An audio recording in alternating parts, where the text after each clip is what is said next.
मैं हूं डॉक्टर फैजी और आप देख रहे हैं ड्राइट ड्राइट क्लासेस। चैनल ड्राइट क्लासेस के कोर्स कोड 01 में आपका स्वागत है। चैप्टर का नाम है सॉल्यूशन। ये 25वां चैप्टर है। चैप्टर का नाम सॉल्यूशन है और इस चैप्टर का वीडियो सीरीज थ्योरी का ये चौथा एपिसोड है। तीसरे एपिसोड में हम लोग मोलरिटी पढ़ रहे थे। मोलरिटी का हम लोगों ने थ्योरेटिकल एस्पेक्ट्स को देख लिया था। मोलरिटी के हम लोगों ने कुछ क्वेश्चंस बनाए थे, एक दो सवाल और बना करके अब हम आज नॉर्मलिटी पर बात करेंगे। क्लियर है? जैसे एक पहला क्वेश्चन आप लिख सकते हैं, calculate the molarity of water. Question है कैलकुलेट द मोलरिटी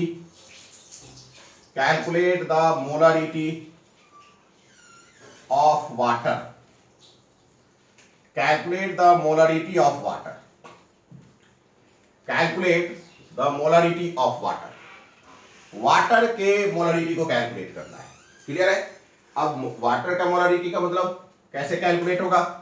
देखिए, वाटर के बारे में मैं ये कह सकता हूं, सॉल्यूशन इसका बनाते हैं।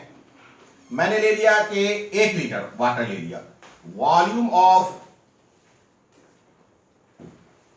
1 लीटर, वॉल्यूम ऑफ वाटर मैंने जो लिया है वो 1 लीटर ले लिया। 1 लीटर। अच्छा, क्या 1 लीटर को 1000 ml कह सकते हैं? बिल्कुल कह सकते हैं। 1000 ml से मतलब मान लिया। तो आप क्या कीजिए कि मोलरिटी निकालने के लिए, पानी के मोलरिटी निकालने के लिए कोई सैंपल ले लीजिए। कोई सैंपल आपका मन करे 200 लीटर ले लीजिए, 5000 लीटर ले लीजिए, 2 लीटर ले लीजिए, कोई फर्क नहीं पड़ता। मैंने क्वेश्चन को आसान करने के लिए 1 लीटर लिया है, 1000 ml। आपसे ये उम्मीद किया जाता है कि इस लेवल पर आपको डेंसिटी ऑफ वाटर का वैल्यू मालूम है। ये उम्मीद किया जाता है, ये नहीं माना जाता कि आपको डेंसिटी ऑफ वाटर नहीं आता है। तो डेंसिटी ऑफ वाटर आपको याद रहना चाहिए। डेंसिटी ऑफ वाटर जो है, density of water 1 gram per ml होता है। Density of water is equal to 1 gram per ml। क्या हम डेंसिटी ऑफ वाटर और वॉल्यूम ऑफ वाटर की मदद से मास निकाल सकते हैं? बिल्कुल निकाल सकते हैं। मुझे मालूम है कि डेंसिटी बराबर मास बाय वॉल्यूम होता है, तो सीधी सी बात है, मास बराबर क्या हो जाएगा? डेंसिटी इंटू वॉल्यूम, है कि नहीं? तो मैं यही काम करूंगा। Mass of water, mass of 1 litre water, mass of 1 litre water, mass of 1 litre water. Mass of 1 litre water के लिए मुझे डेंसिटी क्या लेना होगा? 1 gram per ml into volume क्या है? 1000 ml हमने मान लिया है। ये ml कैंसिल, तो हो गया 1000 ग्राम।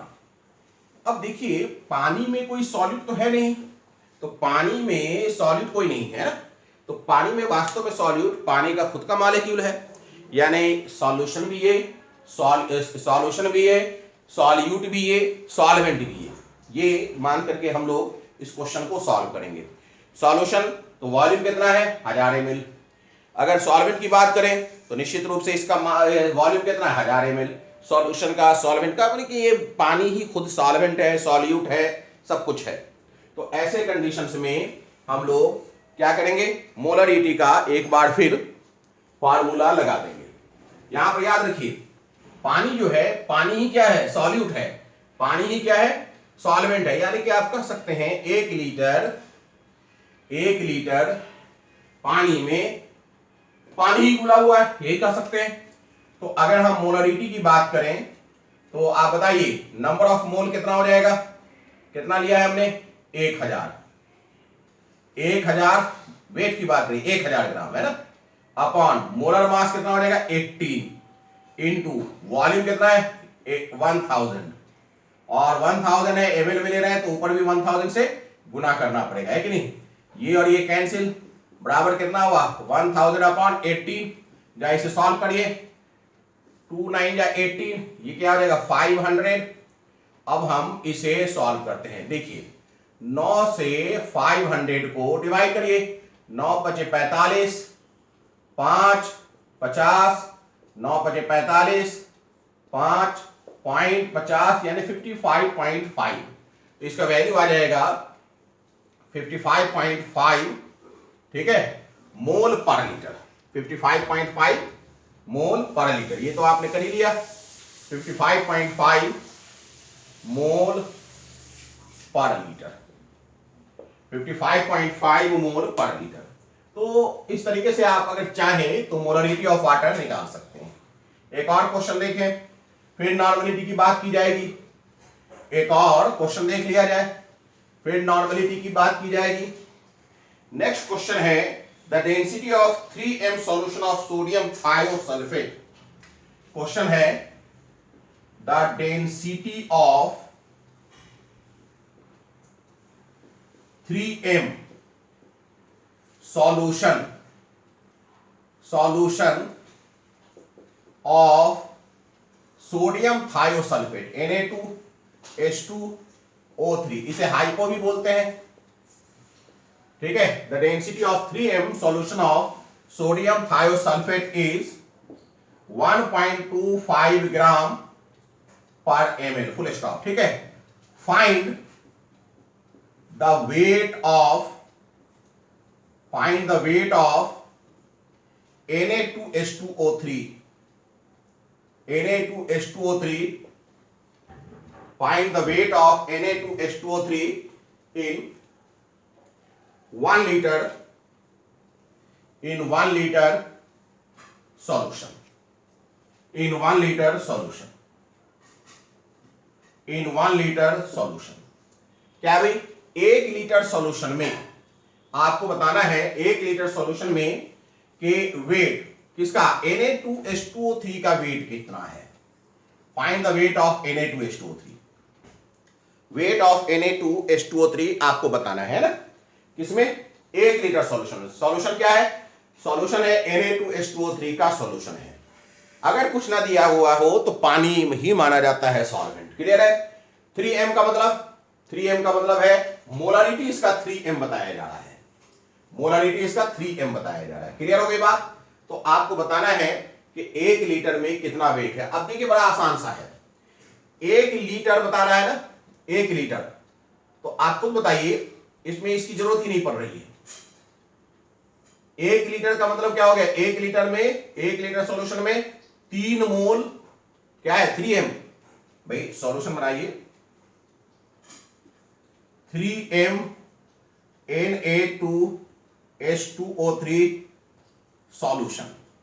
क्या मतलब कि कोई भी सॉल्यूशन जो Na2H2O3 का लिया गया है वो 3 मोलर है। 3 मोलर का मतलब 1 लीटर में 3 मोलर का मतलब ही है, मीनिंग ही है इसका। क्या मीनिंग है, मीनिंग क्या हुआ, 3 मोल हाइपो प्रेजेंट इन 1 लीटर, ये मतलब ही है। तो सीधी सी बात है, 1 लीटर का पूछा है, 3 मोल है, तो वेट क्या हो जाएगा, this implies wait of Na2H2O3 बराबर 3 इंटू, मोल है ना 3, क्या करते हैं वेट का मतलब number of mole multiplied by molecular weight, 3 into molecular weight of Na2SO3, molecular weight of hypo. अब मॉलिक्यूलर वेट हाइपो का बताइए, हाइपो का यही देखिए मॉलिक्यूलर वेट निकल जाएगा 2 into 23 plus 32 into 2 plus 16 into 3, जोड़िए क्या हो जाएगा भाई, मैं जोड़ देता हूं, 2 तिया 6, 2 दूनी 4, 2 तिया 6, 2 दूनी 4, 2 दूनी 4, 2 तिया 6 64, 16 तिया 48, 8 4 12, 6 18, हाथ 1 1 4 5 5 6 11 4 15, यही हो गया ना 158। देखिए तो 2 तिया 6, 2 दूनी 4, ठीक है, 2 दूनी 4, 2 तिया 6, ये भी ठीक है, 16 तिया 48। तो अब जोड़िए 6 4 10, 8 18, 1 1 4 5, 6 5 11 4 15, 158। तो सीधी सी बात है 3 इंटू 158, 3 अठे 24, 3 अठे 24 हाथ 2, 3 5 15, 2 17, हाथ 1, 3 का 3 1 4, कितना ग्राम होगा 1 लीटर में, सीधी सी बात है कि नहीं। तो इस तरीके से अगर आप चाहें तो मोलारिटी के क्वेश्चन बना सकते हैं, क्लियर है, मोलारिटी के क्वेश्चन बना सकते हैं। चलिए अब हम लोग मोलरिटी के बाद नेक्स्ट कॉन्सेंट्रेशन टर्म नॉर्मलिटी पर बात करें। इसके पहले हमने मोलरिटी पढ़ लिया है। मोलरिटी के पहले हम लोगों ने परसेंट बाई वॉल्यूम पढ़ लिया है, परसेंट वेट बाई वॉल्यूम पढ़ लिया है ना, परसेंट वेट बाई वॉल्यूम पढ़ लिया है। अब हम लोग पढ़ेंगे नॉर्मलिटी। नॉर्मलिटी नॉर्मलिटी नॉर्मलिटी का मतलब है एन, एन से इसे रिप्रेजेंट करते हैं। नॉर्मलिटी किससे रिप्रेजेंट करते हैं? एन से। अब सवाल ये उठता है कि नॉर्मलिटी है क्या। नॉर्मलिटी को पहले मैं डिफाइन कर दूं, फिर डिस्कस करूंगा इससे, है ना। नॉर्मलिटी कहता है number of equivalent present in 1 litre solution. देखिए नॉर्मलिटी मोलरिटी दोनों पर गौर करिए। मोलरिटी कहता है number of mole, number of mole. Normality कहता है नंबर ऑफ इक्विवेलेंट पर लीटर सॉल्यूशन। तो मोलरिटी में नॉर्मलिटी में डिफरेंस इसी का है। मोलरिटी नंबर ऑफ मोल है, जबकि नॉर्मलिटी नंबर ऑफ इक्विवेलेंट है। तो अगर इसके डेफिनेशन की बात की जाए तो बहुत सीधी सी बात है, number of equivalent present in पर लीटर सॉल्यूशन, प्रेजेंट इन पर लीटर सॉल्यूशन, प्रेजेंट इन पर लीटर सॉल्यूशन, प्रेजेंट इन पर litre solution is known as, present in per liter solution is known as normality, known as normality, known as normality। तो normality किसे कहेंगे समझ में आया कि नंबर ऑफ इक्विवेलेंट किसमें? पर लीटर, यानी 1 लीटर सॉल्यूशन में जितना मौजूद है वही नॉर्मलिटी है। नंबर ऑफ इक्विवेलेंट हम लोगों ने some basic concept of chemistry यानी पहले चैप्टर में ही पूरा कर लिया था। देखिए यहां रिवाइज के लिए रिवीजन के तौर पर नंबर ऑफ इक्विवेलेंट मैं समझा दे रहा हूं। क्लियर है? नंबर ऑफ इक्विवेलेंट पर डिस्कस कर लेते हैं। ठीक है, तो सबसे पहले हम लोग नंबर ऑफ इक्विवेलेंट पर डिस्कस करें कि नंबर ऑफ इक्विवेलेंट का क्या मतलब है। तो लिखिए, पहले डिस्कशन लिखते हैं। लिखिएगा डिस्कशन, ये है डिस्कशन। क्लियर है? जा ठीक से देखिए डिस्कशन, क्या डिस्कशन कर रहे हैं। पहले मैं ये बताता हूं कि इक्विवेलेंट वेट किसे कहते हैं। एक होता है वेट ऑफ द सैंपल, एक होता है मॉलिक्यूलर वेट। अब ये बारी है इस बार इक्विवेलेंट वेट। इक्विवेलेंट वेट पर मैं इतना तो नहीं कर सकता कि पूरा इक्विवेलेंट वेट चैप्टर पढ़ा दूं, जबकि equivalent weight basic concept of chemistry में एक पूरा विस्तार से टॉपिक के रूप में पढ़ाया जा चुका है। क्लियर है? जिसे आप अगर यहां नहीं समझ में आए तो बेसिक कॉन्सेप्ट ऑफ केमिस्ट्री में जाकर के खोज लीजिए। क्लियर है? वहां पूरा इक्विवेलेंट वेट मिल जाएगा।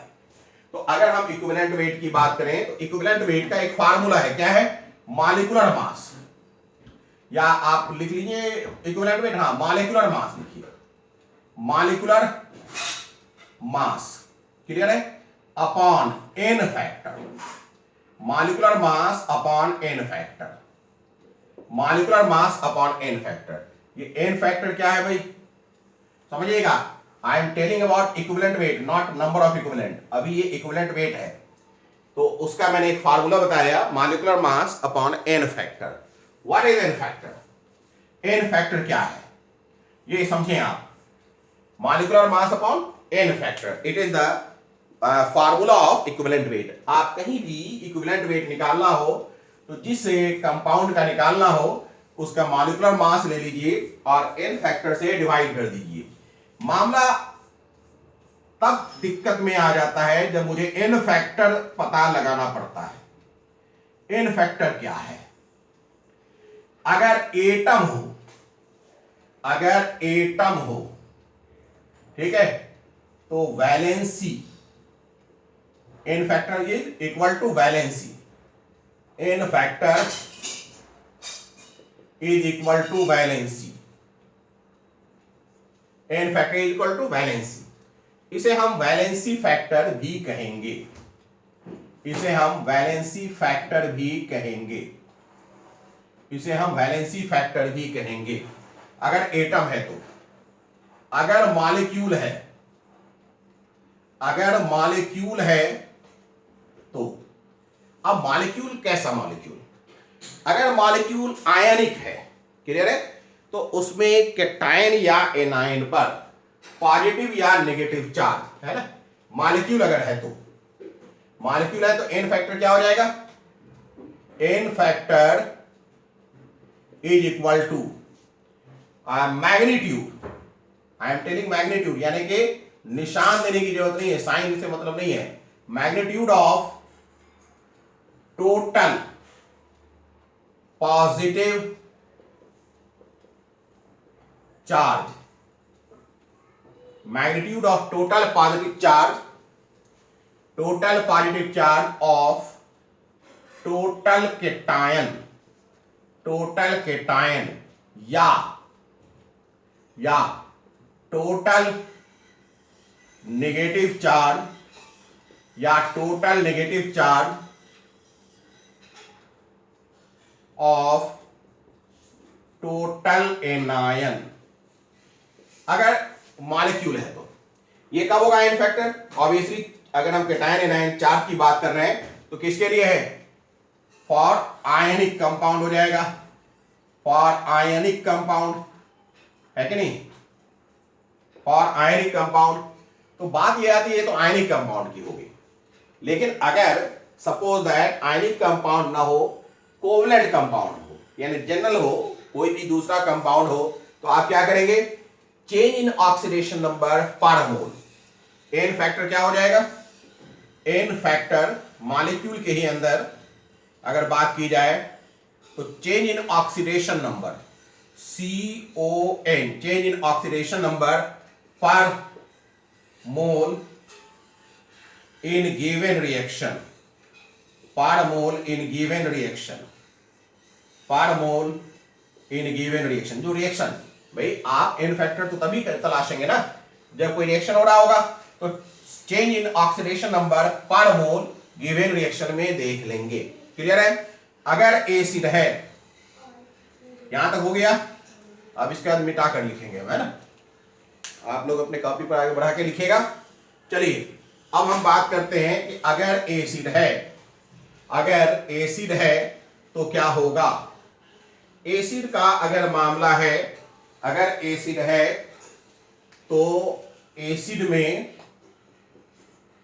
एन फैक्टर होता है, एसिड में एन फैक्टर का मतलब है, एन फैक्टर, एसिड में एन फैक्टर बराबर है बेसिसिटी ऑफ एसिड, क्या है, basicity, basicity of acid, basicity of acid, basicity of acid, clear है, क्या है भाई, बेसिसिटी ऑफ एसिड, राइट।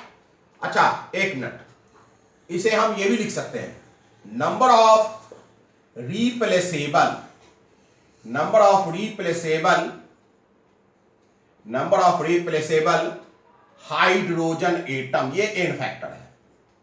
अगर बेस है, अगर बेस है तो बेस के लिए, अगर बेस है तो बेस के लिए एन फैक्टर क्या हो जाएगा, अगर बेस है तो बेस के लिए एन फैक्टर बराबर हो जाएगा acidity of base, acidity of base, acidity of base, या आप इसे लिख सकते हैं number of replaceable, number of replaceable, number of replaceable OH, OH group, number of replaceable OH group, तो ये है एन फैक्टर, ठीक है। तो अब मैं कहूंगा कि डिफरेंट केस में जो एन फैक्टर है उसको सामने रखते हुए हर के लिए एक एक दो दो एग्जांपल भी आपके सामने रख दें, ताकि आपको इक्विवेलेंट वेट निकालने में दिक्कत ना आए, क्लियर है। चलिए हम लोग शुरू करते हैं, सबसे पहला केस लेते हैं एटम का, सबसे पहला केस लेते हैं एटम का, ठीक है। एटम की बात करें तो डिस्कशन और आगे बताएं, केस अगर हमने एटम लिया है, केस अगर हमने एटम लिया है तो देखिएगा इक्विवेलेंट वेट, इक्विवेलेंट वेट क्या होगा, इक्विवेलेंट वेट एक क्वेश्चन के रूप में of equivalent weight of A number sodium, B number calcium, C number iron, ये पूछा गया। क्लियर है? इक्विवेलेंट वेट ऑफ, तो इसका सॉल्यूशन देखिए। सोडियम की वैलेंसी क्या होती है भाई? ए नंबर, वैलेंसी ऑफ सोडियम 1 होता है, तो इक्विवेलेंट वेट बराबर, अब यहां पर मैंने मॉलिक्यूलर मास लिखवाया था इक्विवेलेंट वेट का फार्मूला, एटम के केस में वो एटॉमिक वेट हो जाएगा, है ना। ऊपर जो आपने लिखा था ना मॉलिक्यूलर मास, उसमें स्लैश करके एटॉमिक वेट भी दे सकते हैं। इक्विवेलेंट वेट है तो यहां पर एटॉमिक वेट लेंगे, 23/1 मतलब 23, ये हो गया equivalent weight of sodium. Equivalent weight of sodium, ये हमने क्या लिया? वैलेंसी। अगर हम इक्विवेलेंट वेट कैल्शियम की लें तो मुझे वैलेंसी ऑफ कैल्शियम भी जानना होगा। वैलेंसी ऑफ कैल्शियम बराबर होता है 2, तो इक्विवेलेंट वेट ऑफ कैल्शियम बराबर हो जाएगा एटॉमिक वेट 40/2 बराबर 20 हो जाएगा। क्लियर है? तो इक्विवेलेंट वेट का इस तरीके से फार्मूला से आप वर्कआउट कर सकते हैं। वैसे इक्विवेलेंट वेट डिटेल में बताया गया है कहां? बेसिक कॉन्सेप्ट ऑफ केमिस्ट्री में। मैं आपको रिकमेंड करूंगा कि अगर इक्विवेलेंट वेट निकालने में दिक्कत आए तो बेसिक कॉन्सेप्ट ऑफ केमिस्ट्री के question, basic concept of chemistry के थ्योरी भी देखिए इक्विवेलेंट वेट का, और उसमें जो प्रॉब्लम्स के वीडियो सीरीज है वो भी देखिए। तीसरा सी नंबर में क्या था? सी नंबर में था equivalent weight of iron. Equivalent weight of iron. अब आयरन के साथ मामला थोड़ा दिक्कत आ गया। क्या भाई? आयरन में दो किस्म की वैलेंसी है, एक इक्विवेलेंसी, एक असवैलेंसी। इक्विवेलेंसी, असवैलेंसी। देखिए इक मतलब ही होता है बड़ा और अस मतलब होता है छोटा। ठीक है? यानी कि आयरन के दो टाइप के वैलेंसी, 2 और 3। तो इक्विवेलेंसी का मतलब इसकी वैलेंसी हो गई, इसकी वैलेंसी हो गई 3, वैलेंसी हो गई 3, और अस का मतलब छोटा, तो इसकी वैलेंसी हो गई कितना? 2। तो इसका मतलब है कि आयरन के 2 इक्विवेलेंट वेट होंगे, 2 इक्विवेलेंट वेट होंगे। इससे यह भी जाहिर है कि इक्विवेलेंट वेट एक कांस्टेंट वेट नहीं है, मॉलिक्यूलर वेट जैसा नहीं है कि हाँ मॉलिक्यूलर वेट या एटॉमिक वेट फिक्स है, ऐसा नहीं है।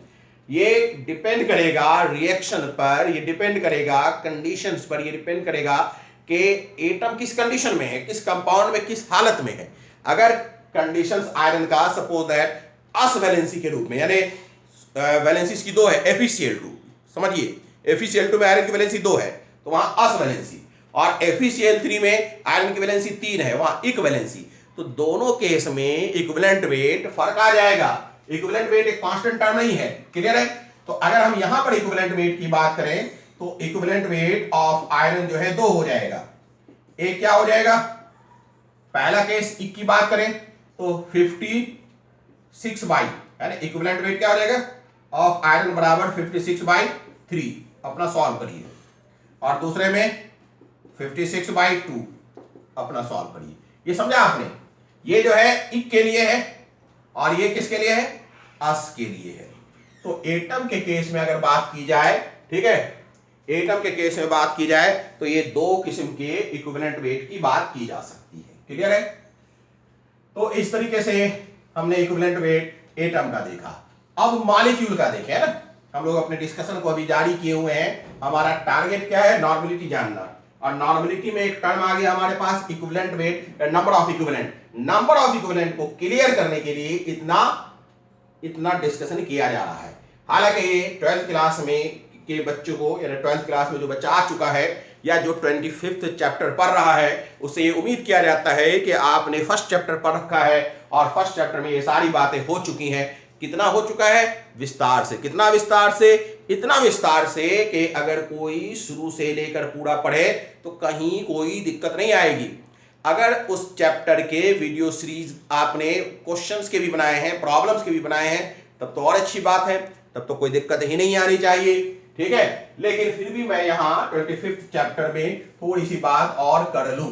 तो चलिए, एटम के इक्विवेलेंट वेट देख लिया। अब हम केस लेते हैं मॉलिक्यूल। केस लेते हैं मॉलिक्यूल। मॉलिक्यूल में मैंने क्या कहा था, equivalent weight of molecule, equivalent weight of molecule बराबर मैंने कहा था मॉलिक्यूलर मास अपॉन क्या बोला था, पॉजिटिव और negative charge, total positive charge on total cation और total negative charge on total anion, है ना। लेकिन magnitude of total positive charge, magnitude of total positive charge on total cation, और magnitude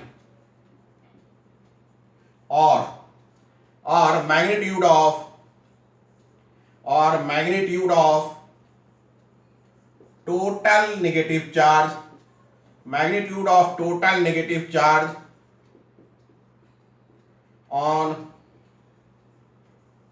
total negative charge, on total anion, यही मैंने कहा था ना। और यानी या तो आप पॉजिटिव चार्ज से काम चला लें या नेगेटिव चार्ज से केस से काम चला लें। तो अब हम इसका एक दो एग्जांपल देखते हैं, क्या है भाई एग्जांपल। जैसे मैं पहले ले लूं क्वेश्चन के तौर पर equivalent weight of HCl, direct निकालते हैं। बोलिए मॉलिक्यूलर मास 36.5। अच्छा, इस H पर या Cl पर क्या हो जाएगा भाई, HCl का मतलब क्या है, H प्लस Cl माइनस, चाहे कैटायन की बात कर लें या एनायन की बात कर लें, कोई एक ले लें, क्या हो जाएगा टोटल चार्ज 1, तो ये 1 यानी 36.5 इसका आंसर होगा। एक और ले लीजिए EHNO3, क्या हो जाएगा, H का वैल्यू 1, N का वैल्यू 14 प्लस 16 या 48 अपॉन 1, कितना हो जाएगा 8 4 12 1 13, 8 4 12 1 13, 1 4 5 1 6, 63/1 मतलब 63। HNO3 को भी आप देखिए, HNO3 को भी अगर ब्रेक करेंगे तो H प्लस NO3 माइनस से ब्रेक होगा। आप कैटायन की बात कर लें या एनायन की बात कर लें, कितना चार्ज है 1, इसलिए 1 होगा। और भी देखिए EHCl और EHNO3 लिया, अब मैं कहूं ENA2SO4, अब इसका मॉलिक्यूलर मास निकालिए 2 × 23 प्लस सल्फर का 32 प्लस 64 हो जाएगा। अब इसमें देखिए Na2SO4 को अगर आप ब्रेक करेंगे तो किसे ब्रेक होगा, 2Na प्लस SO4 2 माइनस। अगर कैटायन ले तो एक कैटायन पर एक पॉजिटिव चार्ज, लेकिन टोटल कैटायन कितना भैया 2, तो दोनों कैटायन के टोटल पॉजिटिव चार्ज तो हो रहेंगे, तो आप इसे 2 से डिवाइड कर लीजिए। या एनायन की बात करिए, एनायन है ही एक और उस पे 2 नेगेटिव चार्ज है, तो 2 से डिवाइड कर दीजिए। जैसे भी आपकी मर्जी हो वो आप ले सकते हैं। क्या हो जाएगा 2 3 6, 2 दूनी 4 प्लस 32 प्लस 64/2, जोड़ लीजिए 4 2 6 6 6 12, हम क्या 1 1 6 7 3 10 4 14, 142/2, 2 7 जा 14, 2 1 जा 2, यानी कि 71 इसका इक्विवेलेंट वेट हो गया। क्लियर है। एक और इक्विवेलेंट वेट देख